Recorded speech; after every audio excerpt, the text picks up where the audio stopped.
Good morning. Today we look at Acts chapter 23, verses 1 through 15. And Paul is on trial before the Sanhedrin, members of the Pharisees and Sadducees. They are trying to accumulate evidence against Paul. And this begins with, it says, Paul was looking intently at the council and says to them, I have lived my life before God with a clear conscience. And then the high priest Ananias orders those standing close to Paul to strike him on the mouth. And Paul reacts with this. God will strike you, you whitewashed wall. Are you sitting there to judge me according to your law, yet in violation of the laws you order me to be struck? And the violation of the law and what they do here is, if we go back to John, the Gospel of John, chapter 7, in verse 51, Nicodemus speaks on behalf of Jesus. He says, our law does not judge people without first giving them a hearing to find out what they are doing, does it? Paul calls them this whitewashed wall. I mean, it's kind of like you've got your minds made up. I mean, there's nothing that I can say that will change you. It's you're unfailing and unyielding. And there's a lot of, who knows what that whitewashed wall actually, completely refers to. But it's this group, this Sanhedrin, is so set in their ways that they can't hear about Jesus. And so you order me to be struck. And then others say, well, you insult the high priest? How do you dare insult the high priest? And then, Paul is a little bit contrite. He says, well, I didn't realize he was a high priest because it's written, you shall not speak evil of a leader of your people. Well, you don't really want to speak evil of your leaders, but yet if your leaders are doing things incorrectly, if your leaders are breaking the law, you need to speak up. And this is what was happening. And so that it's at this point now that Paul realizes that some of this group of Sanhedrin are Pharisees and some Sadducees, and whether he recognizes some of them as Pharisees because he himself is a Pharisee. And that's what he says to them. Brothers, I am a Pharisee, a son of a Pharisee, and I'm on trial concerning the hope of the resurrection of the dead. And boom, this sets the Sadducees off because they don't believe in the resurrection of the dead. They don't believe in angels or spirits. And so this was one of the big arguing points between the Sadducees and the Pharisees, that, the Pharisees believed in the resurrection. And thereby they probably believed in angels and in spirits. And I've always wondered, how can the Sadducees not believe in angels? Because it was an angel of the Lord that came to Joseph and to Mary and to Elizabeth. And an angel of the Lord spoke how many times in the Old Testament, in their Hebrew scriptures? There's, talk of angels, 3 angels coming, but yet the Sadducees didn't believe in those. So, what did they believe? If they didn't believe in the resurrection and they didn't believe in angels and in spirits, was life just life and then nothing? It just really has always puzzled me that way, and I'll probably never get a real good answer in that.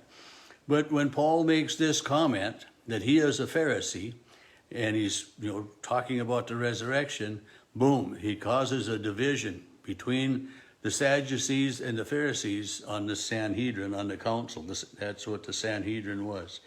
It says a great clamor arose, and some of the scribes of the Pharisees stood up and started speaking in favor of Paul. We find nothing wrong with this man, and they say, what if a spirit or an angel has spoken to him?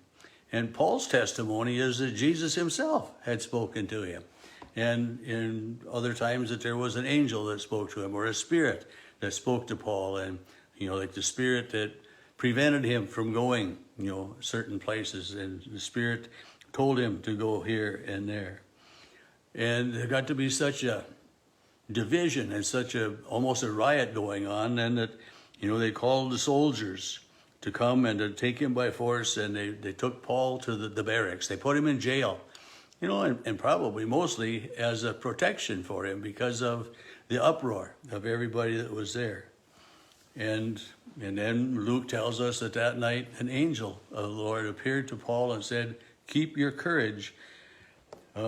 Just as you testified for me in Jerusalem, you will bear witness to me in Rome." And, just a couple of days ago, we read about, how Paul was going to be bound in Jerusalem, and how people feared if he went to Jerusalem, it may cost him his life.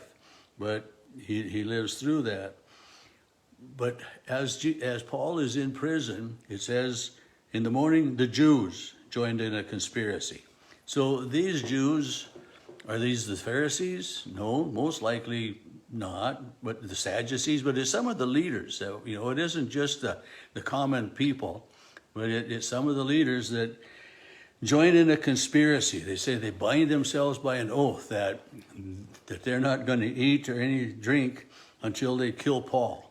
I mean, this is pretty serious. This is 40 people. That's a lot of people, and again, 40 has significance as a number in the Bible. The 40 years wandering in the wilderness, the 40 days of rain, Jesus tempted in the wilderness for 40 days. We hear that number, often. It's just, like the number 7 is a number of completion as well. But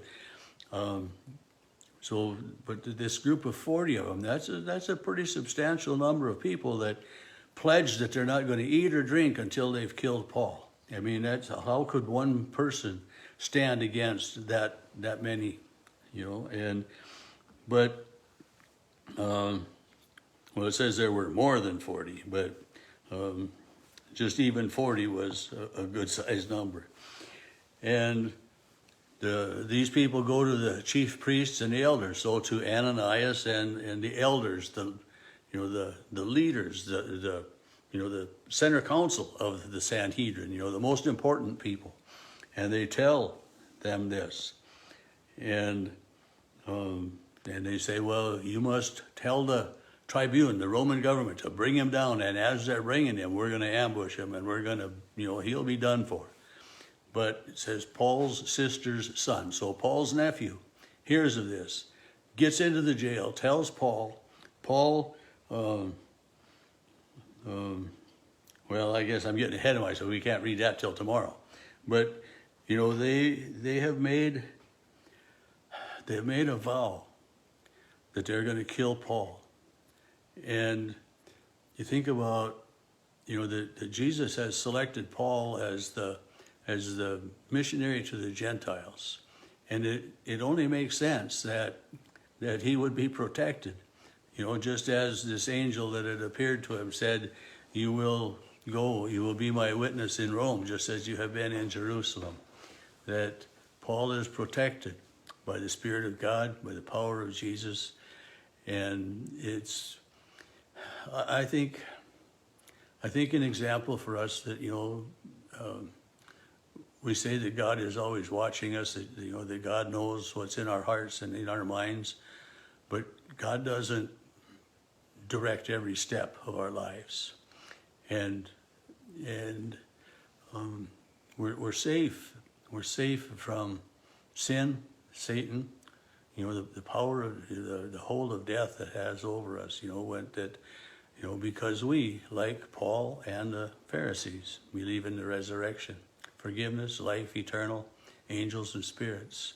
They're all a part of who we are and how we believe and how we worship our Lord God.